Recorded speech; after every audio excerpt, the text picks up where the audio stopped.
Welcome to Epic California Academy, a personalized learning public charter school. So, what exactly is Epic? Well, kind of like I said before, it's a non classroom based, personalized learning public charter school. So, what does that mean? Non classroom based means that you're not going to a school building for your school. Personalized learning means that we just personalize it to you and your family. And a public charter school means that we receive public funds. And who am I? I'm Mrs. Darla Stapleton. I am currently a school counselor with Epic. But previously, for 6 years, I was an EPIC teacher. And most importantly, I am an EPIC parent. Not crazy like, oh, I'm an amazing parent. I mean that my kids actually attend or receive their personalized learning from EPIC. So, how do we personalize that learning? Well, we let you choose your curriculum with parameters, of course. A list of our curriculums is on our school website. You get to choose your student schedule within parameters as well. We do still need to adhere to California state standards and what they tell us your student should be doing. I'll go on about that a little bit later. But you also get to choose where your student works. Now, all you need to do your EPIC schoolwork is a laptop, desktop, or Chromebook, a stable internet connection, and your student's chosen curriculum. How you choose this starts with a meeting called an ILP, and that ILP stands for Individualized Learning Plan. This is the first meeting that you're going to have with your teacher, probably sometime after you've seen this video. So, who comes to that ILP meeting? Well, it's your educational team. Your educational team is made up of your EPIC teacher, you, the parent or guardian, and your student. Every once in a while, there will be additional support staff there for whatever you guys might need, but your main team is going to be the teacher, the parent or guardian, or whoever is in charge of the learning, and then the student. The role of an EPIC parent. Parents, don't get overwhelmed by this list. It's long, but it's pretty basic. So you commit to building a strong learning coach teacher alliance. You read and understand How to Be EPIC, a guide to EPIC California Academy families. It's basically just kind of a tell-all on what you need to do as a parent. Make sure you limit television and other electronics during the week. Facilitate coursework, reading, studying, and physical activity with the student.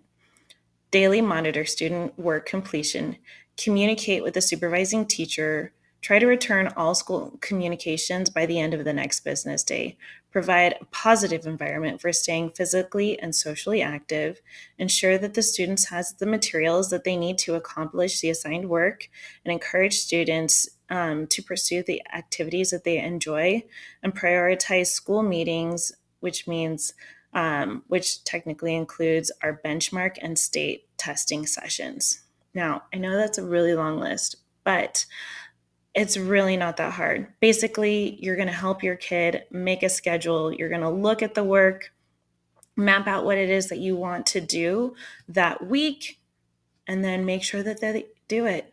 Most of the schedule mapping out is actually done by the curriculum itself.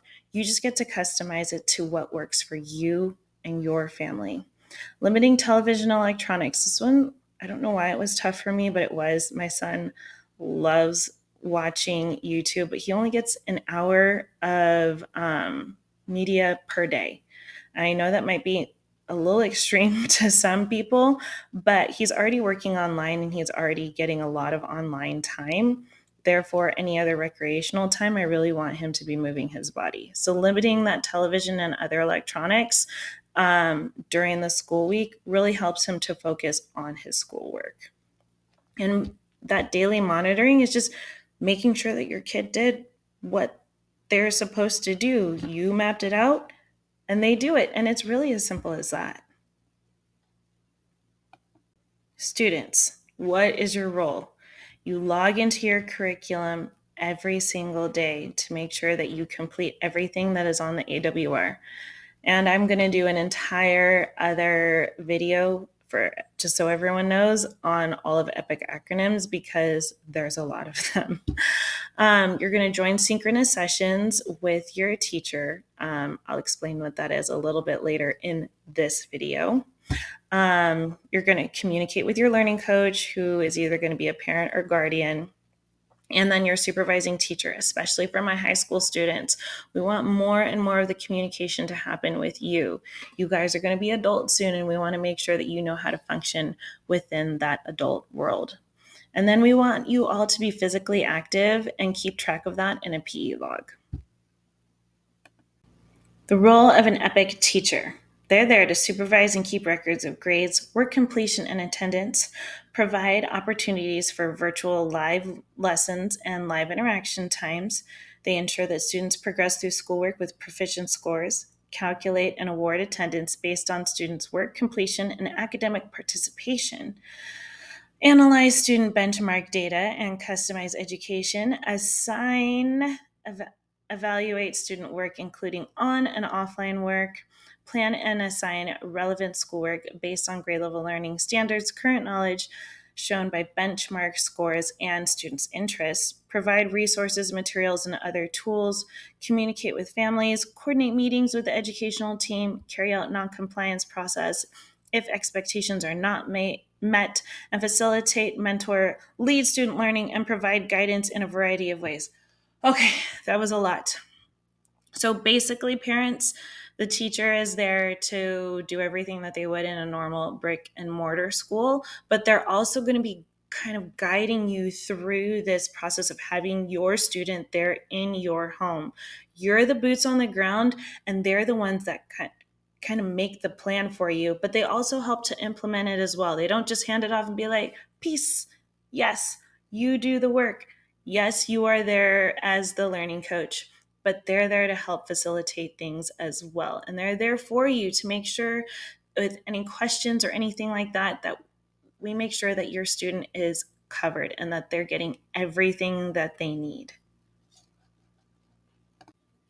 Earlier, I mentioned that your teacher may carry out a non-compliance process. And this is basically if your student is not falling within the parameters of work that your student should be following, or if you're not communicating with your teacher properly, or if you're failing to take your measure of academic progress testing. That testing takes place 3 times per year, fall, winter, and spring, and you must participate each time to be an EPIC family. So those are the most common ways that you can fall into non-compliance. So what non-compliance is it's basically a plan in order to get your student back on track, whether it's taking that test, whether it's coming up with a better schedule for you and your student to get work done, if you need a little bit of extra help on that. It could be a bunch of different things. It could be just communicating better. Maybe you do better with text messages or emails, whatever that may be. We come up with a plan and put those supports in place. During this time, if your student is falling behind on attendance, that is part of that work completion, your learning fund monies will be frozen. A student must maintain 95% attendance. So if they fall below 95%, whatever percentage of money that is that your student falls behind, then that's how much money will be taken, or should I say frozen, from their learning fund. So if I'm making up numbers, but if your learning fund is $100 and your student attended only 80%, then $20 is going to be taken out of the learning fund. So, and then we go from there. As the more they attend throughout the school year, you can get your attendance up and those learning fund monies will be released back into your account. The whole process of non-compliance is kind of a 3-step process, or a 3 strikes and you're out process for my baseball fans. It is the first non-compliance letter, basically saying, hey, we're seeing some problems and we need to fix them. Here are the ways that we think that this problem can be addressed. The next one is noncompliance 2, where we put even more supports in place. And the last one is the withdrawal process. Now, there is an appeal after your student is withdrawn, but it is, if you're reaching that point, you really need to reassess, okay, is Epic the right place for my student? So you as a parent need to assess that, and then we as a school need to assess that. If you have any questions, please make sure that you ask your teacher. So, what is synchronous versus asynchronous learning? Well, synchronous learning means that you are doing an actual live lesson with your teacher. It's actually being done synchronously with your teacher. It's going to be a smaller portion of your day. Asynchronous learning means that you're going to be doing it on your time. So it's asynchronous, separate. Okay. I know I'm giving a vocabulary lesson. I'm a teacher. It's just kind of in me. So it just means that you're going to be doing it independently. Parents, that doesn't mean that you're not checking and you're not helping if they need help, but this is the work that your student will be doing in their curriculum. Okay. So here is our 2024-2025 academic calendar. As you can see, it is broken up into different sections. Each of those colors stands for a learning period, or LP.